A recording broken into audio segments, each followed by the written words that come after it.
জীবন কখনোই সাজানো গোছানো থাকে না। মাঝে, মাঝে অনেক বড়, বড় ঝড় আসে।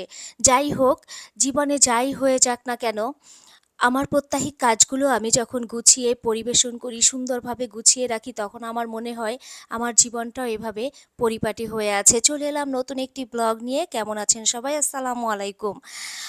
চিকেনটা দেখেই বুঝতে পারছেন আজকে চিকেনের একটা রেসিপি করব। হ্যাঁ, আজ করব করল্লা চিকেন। আর এজন্য আমি চিকেনটা ভালোভাবে কেটে ধুয়ে এর মধ্যে একটু সামান্য লেবুর রস দিয়ে ২-৩ মিনিট মাখিয়ে রাখবো। আর এরপর চিকেনটা ধুয়ে ফেলবো। আর এই লেবুর রসটা মাখানোর ফলে চিকেনে যদি কোনো রকম ভাইরাস বা কোনো কিছু সমস্যা, ব্যাকটেরিয়া এগুলো থেকে থাকে, সেটা আ বের হয়ে যাবে। আর চিকেনের মধ্যে আষ্টে গন্ধটাও থাকবে না। আর এরপর আমি যে গোটা, গোটা করে করলাগুলো কেটে রেখেছিলাম, সেই করলার মধ্যে লবণ ও হলুদ দিয়ে মাখিয়ে রাখবো।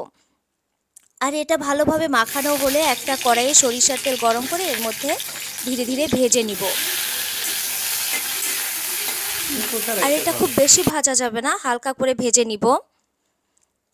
আর এভাবে ভেজে নিলে চিকেনের মধ্যে তিতাটা কম বের হবে। এরপর আমি চিকেনের জন্য যে মশলাগুলো করে নিয়েছিলাম, আমি এমনিতে চিকেনের মধ্যে যে মশলাগুলো দিই সেগুলোই দিয়ে আমি এটা কষিয়ে নিব। আর এখানে আমি রসুন কুচি থেতলে নিচ্ছি। এই তো এখন মশলাগুলো খুব ভালোভাবে কষিয়ে নিব। আর এর মধ্যে দিয়ে দিব একটু টমেটো সস। কেউ চাইলে কাঁচা টমেটোও দিতে পারেন, আমি সসটাই দিব। আর এরপর আমি ওই প্লেটটা ধুয়ে একটু পানি দিয়ে দিব। তো চিকেনের মশলাটা কষিয়ে আসলে আমি এর মধ্যে চিকেনগুলো দিয়ে দিব। আমি চিকেনের পাগুলো ছোট করে নিয়ে এরকম আস্ত আস্ত পা খেতে আমার ছেলে খুব পছন্দ করে, তাই। আর চিকেন বাসায় রান্না করলে চিকেনের পা ওই বেশি খায় এবং ওরই পছন্দের। তো এভাবে করে আমি কয়েক মিনিট কষিয়ে নিব খুব ভালোভাবে। আর এটা যেহেতু সো এটা বেশিক্ষণ রান্না করা যাবে না। এটা কষানোর পরে অল্প পানি দিয়ে অল্প আঁচে কিছুক্ষণ রান্না করলেই হয়ে যাবে, তা নাহলে চিকেনটা গলে যায়। এই যে চিকেনটা কষানো হয়ে এলে এর মধ্যে আমি কেতলিতে ফুটিয়ে রাখা পানি সামান্য পরিমাণে দিয়ে দেবো। আর চিকেনের কালারটা এত সুন্দর এসেছিল, মনে হয় যে এখনই কড়াই থেকে তুলে খেয়ে নেই। যে কোনো মাংস রান্নায় ফুটানো পানি দিলে এর স্বাদটা অনেক বেড়ে যায়।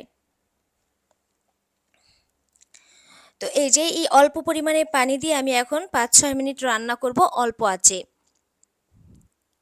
আজকে চিকেনের কালারটা যে কি সুন্দর এসেছে, আমার বারবারই আপনাদের কাছে আমি বলছি। আসলে আমি নিজেই লোভ সামলাতে পারছি না। এবার আমি এই ৩-৪ মিনিট পরে ভেজে রাখা যে করলাগুলো এটা এর মধ্যে দিয়ে নেড়ে চেড়ে আরও ২-৩ মিনিট রান্না করব। আর এবার পরিবেশনের পালা। এখানে নিয়ে নিলাম ১ প্লেট গরম ভাত, লেবু। আর আমার আজকে এই স্পেশাল ডিশের সাথে যা যা থাকছিল, কচু দিয়ে বড় চিংড়ি আর কচু পাতা ভর্তা, আর ওই যে আমার স্পেশাল যে আইটেমটা ছিল করল্লা চিকেন, সেটা। করল্লা চিকেনের কালারটা দেখলে যে কারোই খেতে ইচ্ছে করবে, এতটা আকর্ষণীয় ছিল।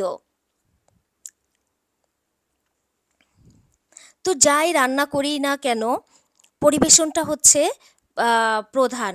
পরিবেশনটা সুন্দর হলে খাবারের স্বাদটা যেন দ্বিগুণ হয়ে যায়। আর পরিবেশনের পরই আমি আমার ছেলেকে বললাম, "বাবা খেতে আসো।" আর অন্যদিকে তার মামা বসে পড়েছে খেতে। সে আর অপেক্ষা করতে পারছিল না। আর আমার ভাইটা অবশ্য এইসব খাবারই বেশি পছন্দ করে। আ তো এদিকে আবার আমার ছেলে এসে মামার কাছে দেখছিল সে আজকে কি খাচ্ছে, কি দিয়ে এত আগ্রহ করে। কিন্তু তাকে যখন টেবিলে বসানো হলো সে দেখে তো অবস্থা খারাপ। যাই হোক, ভিডিওটি কেমন লাগলো জানাবেন। আর সবাই আমাদের সাথে থাকবেন। সবাইকে আল্লাহ হাফেজ।